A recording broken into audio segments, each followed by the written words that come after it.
राधे राधे भक्तों, भगवत गीता के प्रथम अध्याय से कुरुक्षेत्र के युद्ध स्थल में सैन्य निरीक्षण आपके सामने प्रस्तुत करने जा रही हूँ, तो आप इसे ध्यानपूर्वक सुने। श्लोक 36 में बताया गया है भक्तों, पापम एवं आश्रयत मतलब लगेगा, अस्माकम हत्वा मतलब मारकर, एतांत आताइन मतलब आततायितों को, तत्समात् न अहरा व्यम हन्तु धातृष्टम धृतराष्ट्र के पुत्रों को, स्वबंधुवान स्वजन्मन ही कथम हत्वा सुखिना श्याम माधव। इसका हिंदी में अर्थ होगा भक्तों, यदि हम ऐसे आततायियों का वध करते हैं तो हम पर पाप चढ़ेगा, अतः यह उचित नहीं होगा कि हम धृतराष्ट्र के पुत्रों तथा उसके मित्रों का वध करें। हे लक्ष्मीपति कृष्ण, इससे हमें क्या लाभ होगा और अपने ही कुटुंबियों को मारकर हम किस प्रकार सुखी हो सकते हैं।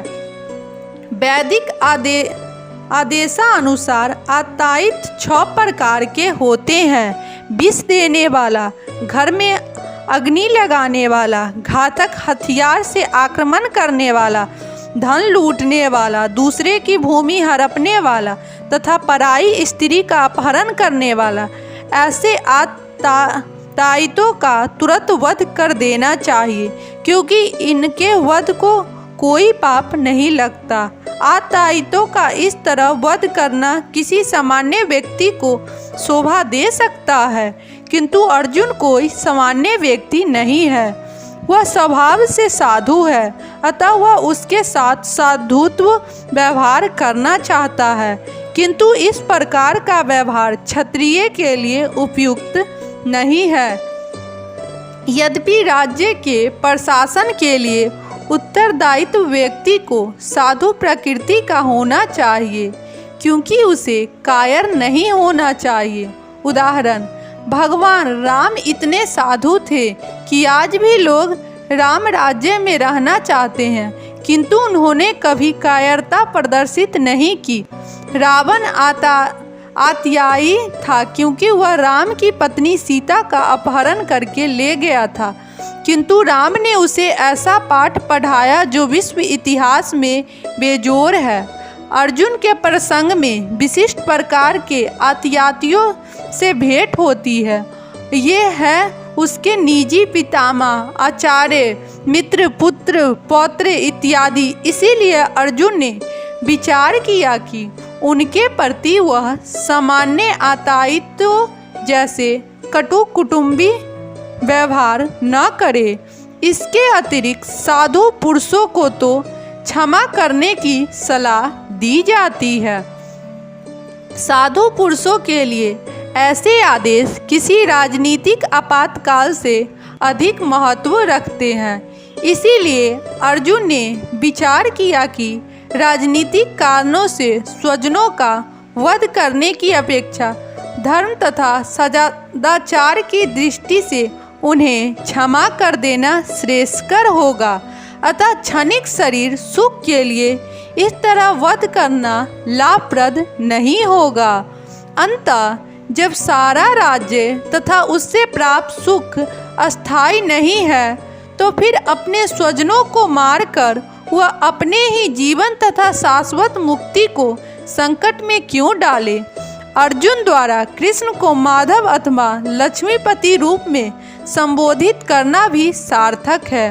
वह लक्ष्मीपति कृष्ण को यह बताना चाह रहा था कि उसे ऐसा काम करने के लिए प्रेरित न करे जिससे अनिष्ट हो, किंतु कृष्ण कभी भी किसी का अनिष्ट नहीं चाहते, भक्तों का तक कदापि नहीं।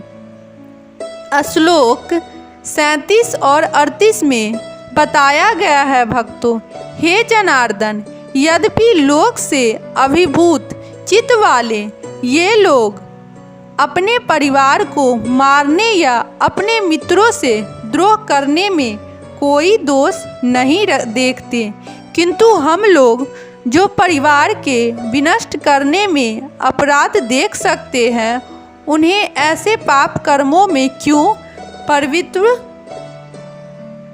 है, इसका विस्तार पूर्वक अध्ययन हुआ है इस श्लोक का दोस्तों भक्तों, जिसे आप ध्यान से सुने। क्षत्रिय से यह आशा नहीं की जाती कि वह अपने विपक्षी दल द्वारा युद्ध करने या जुआ खेलने का आमंत्रण दिए जाने पर मना करे।